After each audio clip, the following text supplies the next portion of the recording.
নমস্কার সকলকে। আমার নতুন একটা মিনি ব্লগে সকলকে অনেক ওয়েলকাম। বেঙ্গল ছেড়ে গুরগাঁওতে এসেছি আজ প্রায় 7 মাস হয়ে গেল। কিছু জিনিস খুব মিস করি, আবার কিছু জিনিসকে নতুনভাবে ভালোবাসতে শিখছি। একদিকে গুরগাঁওয়ের হাই রাইজ বিল্ডিং, আরেকদিকে বেঙ্গলের এক একটা বাড়ি যেন এক একটা গল্প বলে। বেঙ্গল থেকে গুরগাঁও শিফট হওয়ার পর যে জিনিসগুলো খুব বেশি মিস করি, আজ সেগুলোকে নিয়েই কথা বলবো। বেঙ্গলের আশেপাশে রিকশার টুংটাং, পাড়ার মুদির দোকান আর গুরগাঁওতে সোসাইটির জিমে লোকজন দৌড়াচ্ছে, আর তার সাথে মেট্রোর ভিড়। বেঙ্গলে সকাল শুরু হতো পাড়ার আওয়াজে, এখানে শুরু হয় নোটিফিকেশনের আওয়াজে। বেঙ্গলে জিনিসের দরদাম করে বাজার করা, চেনাশোনা দোকানদার কাকুদের সাথে মাঝে মধ্যে কথাবার্তা।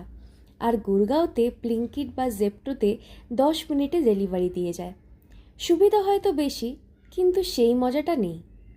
আমাদের এখানে পাড়ার সবাই চেনা, তাদের সাথে বিকেলের আড্ডা গল্প জমে যেত। আর গুরগাঁওতে লিফটে ওই হাই হ্যালো পর্যন্তই।